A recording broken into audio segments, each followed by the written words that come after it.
بسم اللہ الرحمن الرحیم۔ السلام علیکم۔ یہ کتاب آپ کے لیے کاشانہ بصیرت کے یوٹیوب چینل کی جانب سے ریکارڈ کی جا رہی ہے۔ کتاب کا نام ہے چہل حدیث۔ اب ہم کتاب کا پارٹ نمبر 37 پڑھیں گے۔ 31ویں حدیث جو خدا، رسول اور ائمہ علیہم السلام کی حقیقی معرفت نہیں ہو سکتی کے بارے میں ہے کا بقیہ حصہ، صفحہ نمبر 679، 5ویں فصل، مقامات ائمہ کی طرف اشارہ۔ اہل بیت عصمت و طہارت کے لیے سیر معنوی اللہ کے سلسلے میں وہ روحانی بلند مقامات حاصل ہیں جن کا علماً ادراک بھی طاقت بشری سے خارج اور ارباب عقول کی عقلوں اور اصحاب عرفان کے شعور سے بہت بالا ہیں، اور حدیثوں سے ثابت ہے کہ مقام روحانیت میں رسول اکرم کے شریک ہیں، اور ان کے انوار مقدسہ عوالم مخلوق کی تخلیق سے بہت پہلے ذات خدا کی تسبیح و تمجید میں مشغول تھے۔ مثلا کافی میں محمد بن سنان سے روایت ہے، وہ کہتے ہیں میں نے حضرت ابو جعفر ثانی کی خدمت میں موجود تھا اور میں نے شیعوں کے اختلاف کا ذکر چھیڑ دیا تو حضرت نے فرمایا، اے محمد، خدا ہمیشہ اپنی وحدانیت میں متفرد رہا، پھر اس نے محمد و علی و فاطمہ کو خلق فرمایا، پھر یہ حضرات 1000 زمانے تک ٹھہرے رہے، تب خدا نے اشیاء کو پیدا کیا اور اشیاء کی پیدائش پر ان کو شاہد بنا کر ان کی اطاعت کو ہر چیز پر واجب قرار دیا اور اشیاء کے امور ان کے حوالے کر دیے، لہٰذا ان کو حق ہے جو چاہے حلال کریں اور جس چیز کو چاہیں حرام کریں، البتہ یہ اسی چیز کو چاہیں گے جس کو خدا چاہے گا۔ اس کے بعد فرمایا، اے محمد، یہی اصل دین ہے، جو اس سے آگے بڑھا وہ دین سے خارج ہو گیا، اور جو اس سے پیچھے یعنی منکر ہوا وہ رہ گیا، وہ مٹ گیا، اور جو اس قاعدے پر باقی رہا وہی حق سے ملحق ہوا۔ اے محمد، اس کو مضبوطی سے پکڑ لو۔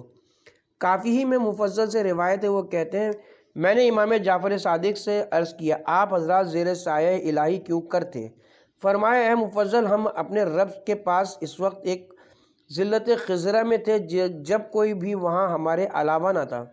ہم خدا کی تسبیح و تقدیس و تحلیل و تمجید کرتے تھے، اس وقت ہمارے علاوہ کوئی ملک مقرب موجود تھا، نہ کوئی دوسرا ذی روح، یہاں تک کہ خدا نے اشیاء کو پیدا کرنے کا ارادہ کیا، پھر اس نے جس طرح چاہا اور جس کو چاہا ملائکہ و غیر ملائکہ کو پیدا کیا، پھر ان سب کا علم ہمارے سپرد کیا، اور وہ حدیثیں جو تخلیق طینیت ابدان اور خلق ارواح اور ان کے قلوب، اور جو حدیثیں ان حضرات کو اسم اعظم دیے جانے اور خزانہ غیب الہی سے مخصوص علوم کے مرحمت کیے جانے پر، اور علوم انبیاء و ملائکہ اور اس سے بھی بالا تر علوم جو ہمارے اور تمہارے تصور میں بھی نہیں آ سکتے کے دیے جانے پر، اور وہ حدیثیں جو ان حضرات کے فضائل پر دلالت کرنے والی ہیں اور اصحاب کے معتبر کتابوں میں جا بجا پھیلی ہوئی ہیں، خصوصاً کافی میں اس قدر ہیں کہ عقلیں دنگ رہ جاتی ہیں، اور خود ان ذوات مقدسہ کے علاوہ کوئی بھی ان کے اسرار و حقائق پر آگاہ نہیں ہو سکتا۔ خود اس حدیث میں جس کی میں اشارہ کر رہا ہوں صرف ایک فضیلت کی طرف اشارہ فرمایا ہے، اور وہ آیت تطہیر ہے، جس کے بارے میں بطور تواتر اخبار عامہ و خاصہ سے ثابت ہے کہ اہل بیت کی شان میں وارد ہوئی، اور شیعوں کا تو اتفاق ہے، مگر سنیوں کی بھی روایت تواتر کے ساتھ یہ کم از کم بطور استفاضہ اس بات پر دلالت کرتی ہیں کہ اہل بیت سے مراد اہل بیت عصمت و طہارت ہے، اور اس کا ذکر از قبل توضیح واضحات ہے۔ حقیقت عصمت کا بیان اس حدیث میں اور دیگر حدیثوں میں بھی رزق کی تفسیر شک سے کی گئی ہے، اور بعض حدیثوں میں رزق کا مطلب تمام عیوب سے پاکیزگی بتایا گیا، اور بعض سابق حدیثوں کی شرح سے معلوم ہو چکا ہے کہ نفی شک قلبی و قالبی عیوب کے نفی کو مستلزم ہے، بلکہ مستلزم عصمت ہے، اس لیے کہ عصمت برخلاف اختیار ایک امر ہے اور فطری اور جبلی امور میں سے نہیں ہے، اور یہ ایک ایسی نفسانی حالت اور باطنی نور ہے جو یقین کامل اور اطمینان تام سے حاصل ہوتا ہے، اور انسان سے جو معصیت و خطا ہوتی ہے وہ یقین و اطمینان میں کمی کی وجہ سے ہوتی ہے، اور یقین و ایمان کے درجوں میں اتنا تفاوت ہے کہ جس کو بیان کرنا مشکل نہیں، ناممکن ہے۔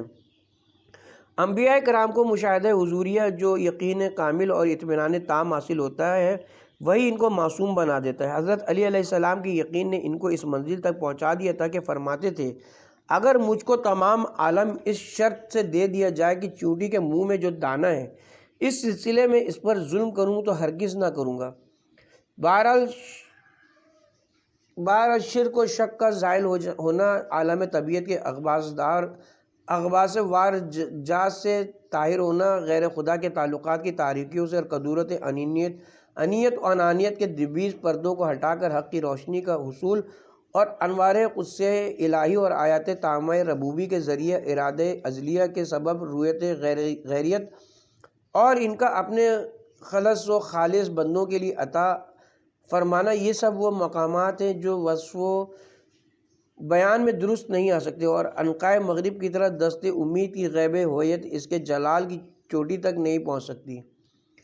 چھٹی فصل ایمان کی توصیف نہیں ہو سکتی۔ ایمان بھی ان روحانی کمالات میں سے جن کی نورانی حقیقت سے بہت کم لوگ آگاہ ہیں۔ خود مومنین جب تک اس دنیا میں ہیں خدا کے نزدیک ان کے ایمان کی نورانیت اور کرامت ہے جو اس سے ناواقف ہیں۔ انسان جب تک اس دنیا میں رہتا ہے اس دنیا کے اوضاع و عادات سے اس طرح مانوس ہو جاتا ہے کہ جب بھی آخرت کی نعمتوں اور کرامتوں یا عذاب و رسوائیوں کو سنتا ہے فوراً دنیاوی صورتوں پر قیاس کرنے لگتا ہے۔ مثلاً خداوند عالم نے مومنین سے جن کرامتوں کا وعدہ کیا ہے اور جن نعمتوں کو ان کے لیے مہیا کیا ہے اور انبیاء نے خبر دی ہے، ان کا اپنے بادشاہوں اور بزرگوں کی نعمتوں پر یا ان سے کچھ لطیف و اعلیٰ پر قیاس کرنے لگتا ہے۔ حالانکہ یہ قیاس باطل ہے، کیونکہ آخرت کی نعمتوں اور روح و ریان کا ہم تصور بھی نہیں کر سکتے اور ہمارے دل میں اس کا خطور بھی نہیں ہو سکتا۔ ہم تو اس بات کا تصور بھی نہیں کر سکتے کہ آب بہشت کا ایک شربت تمام مقصورہ لذتوں کا جامع ہو سکتا ہے، جیسا بھی ممکن ہو ایک دوسرے سے ممتاز ہوگا۔ ہر لذت کی کیفیت کا یہاں کی لذتوں کے مشابہ بھی نہیں کہا جا سکتا۔ اس حدیث میں مومنین کی کرامتوں میں سے ایک کرامت کا ذکر کیا گیا ہے جس کا مقابلہ اصحاب معرفت اور ارباب قلوب کے نزدیک کسی نہ کسی چیز سے کیا جا سکتا ہے اور نہ کسی میزان سے کیا جا سکتا ہے، اور وہ یہ ہے کہ مومن جب کبھی برادر مومن سے ملاقات کر کے اس سے مصافحہ کرتے ہیں تو خدا ان دونوں کی طرف برابر نظر رحمت کرتا ہے۔ دیگر بہت سی روایات میں بھی اسی مضمون کی طرف اشارہ ہے۔ چنانچہ کافی میں امام محمد باقر علیہ السلام کا ارشاد ہے، دو مومن جب ملاقات کر کے مصافحہ کرتے ہیں تو خدا ان کی طرف متوجہ ہوتا ہے اور ان کے گناہ اس طرح جھڑنے لگتے ہیں جیسے موسم خزاں میں درخت کے پتے۔ خدا جانتا ہے کہ پروردگار کی یہ نظر اور اس کی توجہ باطن میں کون سی نورانیت و کرامت رکھتی ہے اور خدا اور بندہ مومن کے درمیان کے کون سے پردے اٹھا دیتی ہے اور مومن کی کیسی کیسی مدد کرتی ہے۔ لیکن یہ بھی جان لینا چاہیے کہ ان کرامتوں کا سر واقعی اور نقطۂ حقیقی کیا ہے، اور انسان کو اس سے غافل نہ ہونا چاہیے۔ قلبی توجہ اسی کی طرف ہونی چاہیے تاکہ اس کے اتباع میں عمل نورانی و کامل ہو جائے اور قالب اور روح میں نئے الہیہ پھونکا جا سکے اور وہ نقطۂ حقیقی اور سر واقعی محکم و مضبوط کرنا محبت و مودت اہل بیت کو اور عہد اخوت فی اللہ کو محکم کرنا ہے۔ چنانچہ حدیثوں میں اس نقطے کی طرف بہت اہمیت دی گئی ہے اور حدیثوں میں بھی اس کی طرف اشارہ موجود ہے۔ چنانچہ کافی میں امام محمد باقر علیہ السلام کا ارشاد ہے، دو مومن جب ملاقات کر کے مصافحہ کرتے تو ان کے ہاتھوں کے درمیان خدا اپنے ہاتھ بھی داخل کر کے اس سے مصافحہ کرتا ہے جو اپنے برادر مومن سے زیادہ محبت رکھتا ہو۔ دوسری روایت میں ہے، جب دو مومنین ملاقات کر کے مصافحہ کرتے ہیں تو خدا ان کی طرف اپنی رحمت بھیجتا ہے اور اس میں 9 حصہ تو اس شخص کے لیے ہوتے ہیں جس کی محبت اپنے دوست سے زیادہ ہوتی ہے، اور اگر محبت میں دونوں برابر ہو تو رحمت الہی دونوں کو اپنے گھیرے میں لے لیتی ہے۔ اس باب میں حدیثیں بہت ہیں مگر ہم اسوی پر اکتفا کرتے ہیں۔ والحمدللہ وآخرہ۔ فہرست مطالب حدیث نمبر 32، یقین و حرص و رضا، صفحہ نمبر 687۔ پہلی فصل روزی کا مقدر ہونا، صفحہ نمبر 688۔ روزی کے مقدر ہونے اور رزق کے لیے طلب و کوشش کرنے میں کوئی منافات نہیں ہے، صفحہ نمبر 689۔ دوسری فصل ہمت یقین کی علامتیں، صفحہ نمبر 691۔ توحید افعالی پر یقین و عدم یقین کے اعتبار سے لوگوں کی تقسیم، صفحہ نمبر 692۔ تیسری فصل رزق مقسوم کے بارے میں نقل کلام شاعرہ اور معتزلہ اور مہذب حق کی طرف اشارہ، اس بارے میں مجلسی کا نظریہ، صفحہ نمبر 693۔ چوتھی فصل یقین و رضا کے بارے میں آسودگی و پریشانی، حال و تردد و نارضائی، صفحہ نمبر 695، مشرک و مومن، صفحہ نمبر 695۔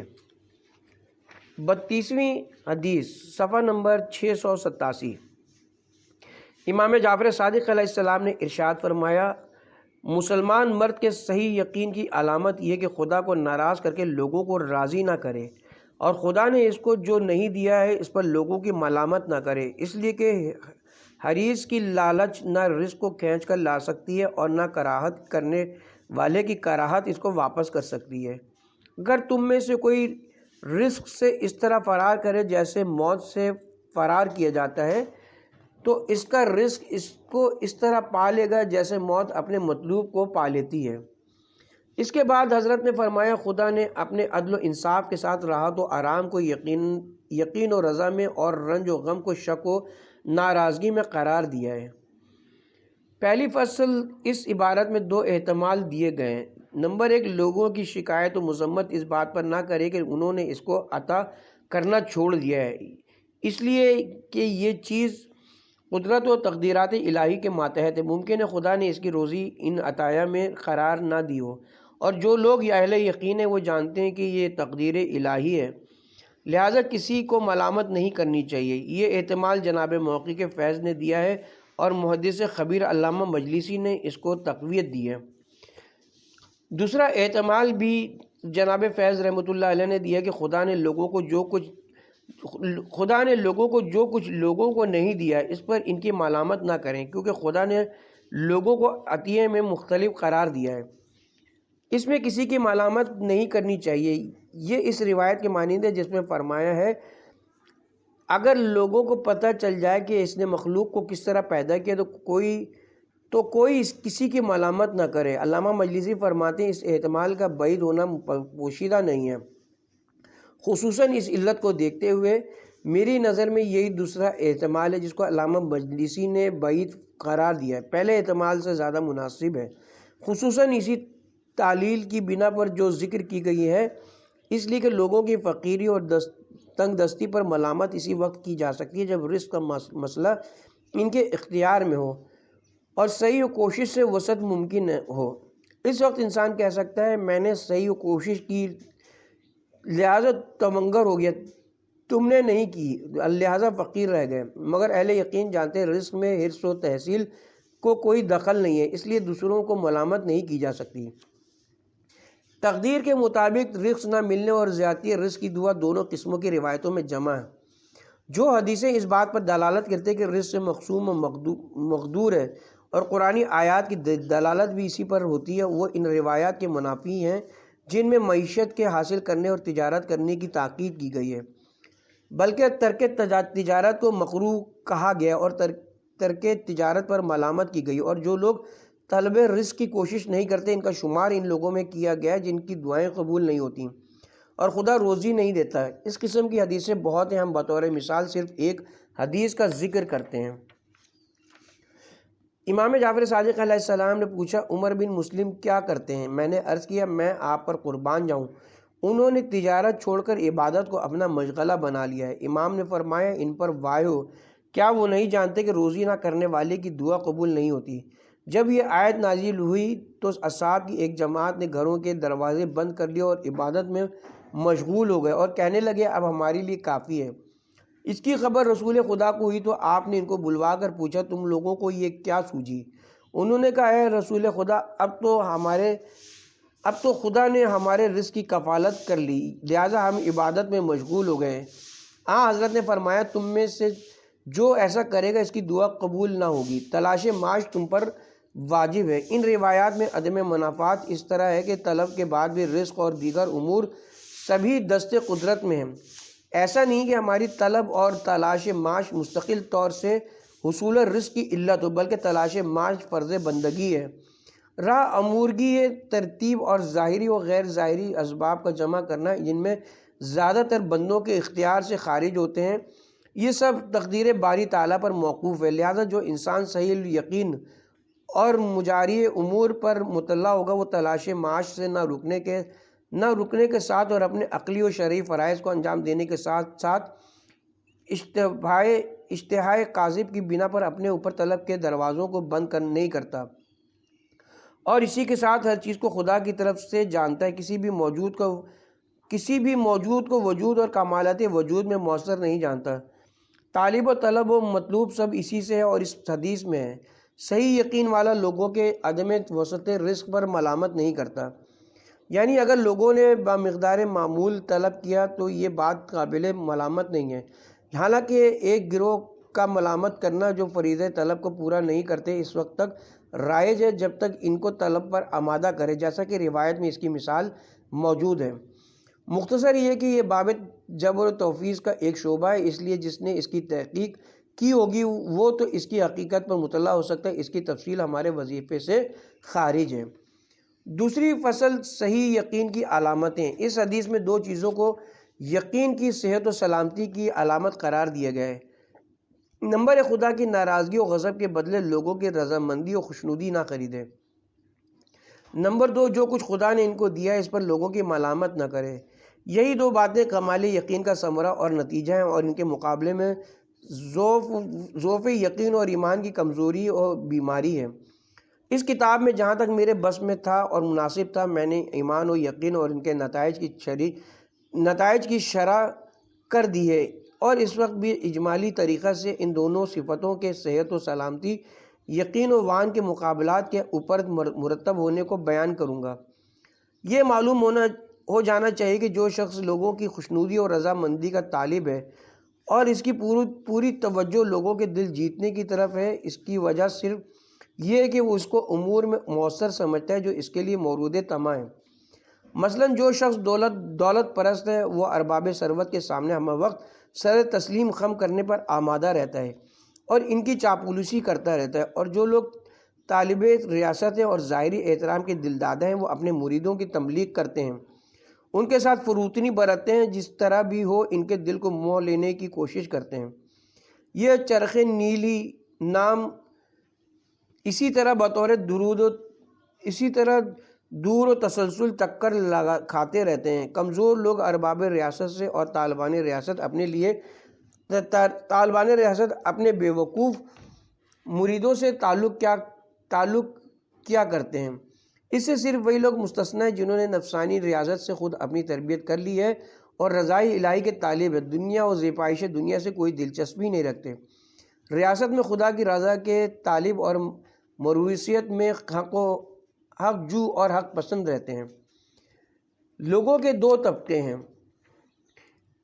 نمبر ایک، ان کے یقین نے ان کو اس منزل تک پہنچا دیا کہ وہ تمام ظاہری اسباب اور صوری موثرات کو خدا کے ارادہ ازلی وجوبی کاملہ کے تحت مسخر جانتے ہیں، حق کے علاوہ نہ کچھ دیکھتے ہیں نہ چاہتے ہیں۔ ان کا ایمان ہے کہ دنیا و آخرت میں خدا ہی مؤثر ہے اور مالک ہے، اور قرآن کی اس آیت پر ایمان حقیقی اور ایسا یقین جس میں نقص و تردد و شک کا شائبہ بھی نہ ہو رکھتے ہیں۔ خدا کو ملک ہستی کا مالک جانتے ہیں، تمام عطیات کو خدا کی طرف سے مانتے ہیں، قبض و بسیط و وجود کمال وجود کو خدا کی طرف سے بحسب ترتیب نظام و پوشیدہ مسالے جانتے ہیں۔ ایسے لوگوں کے لیے خدا ان کے سامنے معرفت کے ابواب کھول دیتا ہے اور ان کے قلوب الہی ہو جاتے ہیں۔ لوگوں کی رضامندی یا ناراضگی ان کی نظروں میں کچھ بھی نہیں ہوتی، وہ مرضی الہی کے علاوہ کسی چیز کے طالب نہیں ہوتے، خدا کے سوا کسی کی طرف اپنی چشم طمع و طلب کو باز نہیں کرتے۔ ان کا دل ان کی زبان گویا ہے، خدایا اگر تو مجھے عطا کرے تو کوئی اس کو روک نہیں سکتا، اور اگر تو کسی چیز کو روک دے تو کون ہے جو عطا کر سکے۔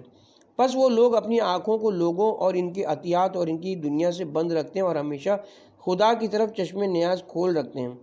اور ایسے ہی حضرات تمام موجودات کی رضامندی بھی حاصل ہو جانے کے لیے خدا کی ناراضگی کو قبول کرنے سے گریز کرتے ہیں، جیسا کہ حضرت امیر المومنین علیہ السلام نے فرمایا ہے۔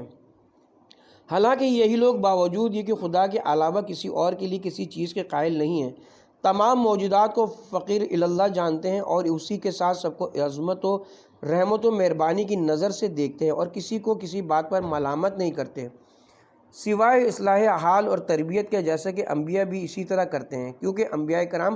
خدا سے وابستہ تھے اور جلال و جمال خدا کے مظہر تھے۔ بندگان الہی پر صرف لطف و حجت کی نظر کرتے تھے، دل سے کسی کو اس کی کمی یا فتور پر ملامت نہیں کرتے تھے۔ ہاں، مصالح عامہ اور افراد بشر کی اصلاح کے لیے حسب ظاہر ملامت کرتے تھے، اور یہ نتیجہ و ثمرہ تھا شجرہ طیبہ یقین و ایمان کا اور حدود الہی کی معرفت کا۔ نمبر 2، دوسرا گروہ وہ ہے جو حق سے بے خبر ہے، اور اگر خبر رکھتا ہے تو ناقص اور ایمان غیر تام رکھتا ہے۔ یہ لوگ چونکہ کثرتوں اور اسباب ظاہری کو دیکھ کر مسبب اور اسباب سے غافل ہو چکے ہیں اور مخلوق کی رضامندی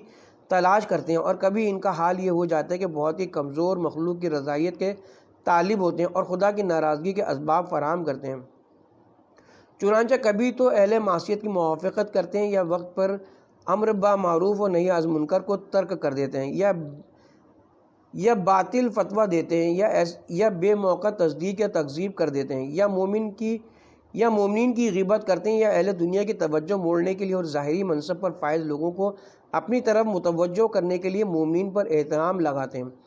یہ ساری باتیں ایمان کی کمزوری کی بنا پر ہیں، بلکہ یہ شرک کا ایک مرتبہ ہے۔ یہ نظریہ انسان کو بڑے بڑے مہلکوں سے دوچار کر دیتا ہے۔ انہی سے ایک وہ ہے جس کی طرف اس حدیث میں اشارہ ہے۔ ایسا شخص بندگان خدا سے بدہین ہو جاتا ہے اور ان سے عداوت و دشمنی پیدا کر لیتا ہے اور امور میں ان کی ملامت کرتا ہے۔ تیسری فصل، اشاعرہ و معتزلہ کے کلام کا ذکر اور مذہب حق کا اشارہ۔ مجلسی نے مرات العقول میں اس حدیث کے ضمن میں ایک بحث فرمائی ہے کہ کیا خدا کی طرف سے رزق مقسوم حرام پر بھی شامل ہوتا ہے یا نہیں، اور فخر رازی کی تفسیر سے اشاعرہ و معتزلہ کے اختلاف کو ذکر کرتے ہوئے دونوں کی دلیلوں کو قرآن و حدیث سے ذکر کرنے کے بعد امامیہ کی موافقت معتزلہ فرمائی ہے کہ رزق مقسوم حرام کو شامل نہیں ہے بلکہ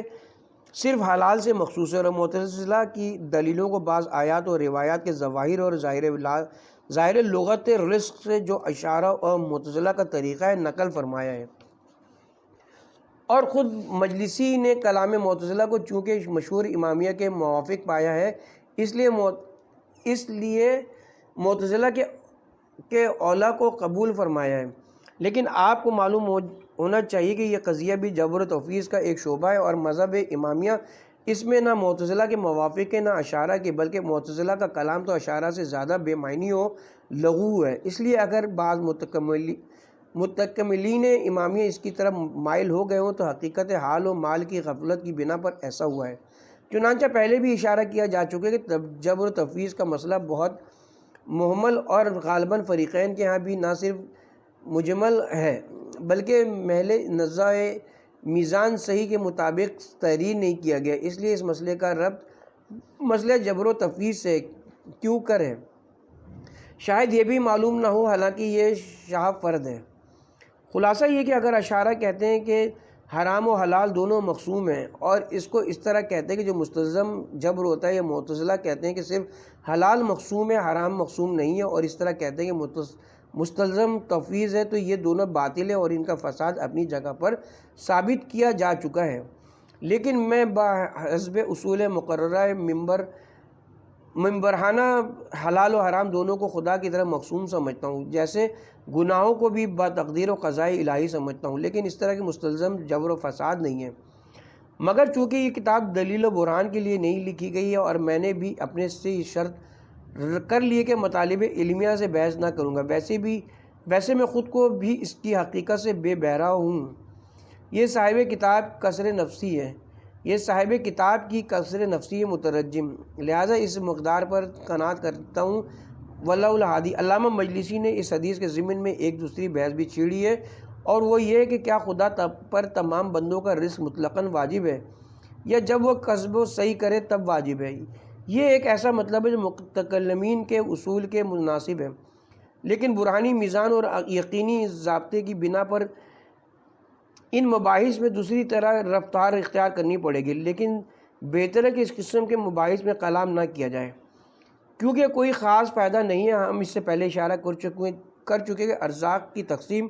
بحسب قضاء الہی صحیح و کوشش کے منافی نہیں ہے۔ چوتھی فصل، روح اور راحت کو خدا یقین و رضا میں قرار دیا ہے اور رنج و غم کو شک و ناراضگی میں قرار دیا ہے، اور یہ عین انصاف کے مطابق ہے۔ یہ راحت و آرام جو حدیث کے ذیل میں وارد ہوا ہے، اور اسی طرح رنج و غم، اس کی مناسبت یہ ہے کہ یہ تقدیر و تقسیم ارزاق کے ذیل میں مذکور ہوا ہے اور امور دنیا و تحصیل معاش کے سلسلے میں ہے۔ اگرچہ ایک بیان کے اعتبار سے امور آخرت کے بارے میں بھی یہ تقسیم صحیح ہے، مگر میں فعلاً اس حدیث کے بارے کے درپے ہوں۔ یہ سمجھ لو کہ انسان خدا پر اور اس کے تقدیرات پر یقین رکھنے والا اور ایسے قادر علی الاطلاق پر اعتماد کرنے والا ہے جو تمام امور کا عذروِ مصلحت قرار کرتا ہے اور رحمت مطلقہ کاملہ کا مالک ہے۔ خلاصہ یہ کہ رحمت مطلق و جواد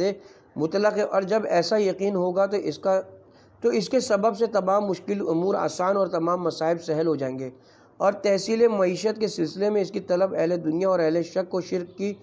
طلب سے بہت زیادہ فرق رکھتی ہے۔ جو لوگ ظاہری اسباب پر اعتماد رکھتے ہیں، ان کے حصول میں ہمیشہ تزلزل اور اضطراب پایا جاتا ہے۔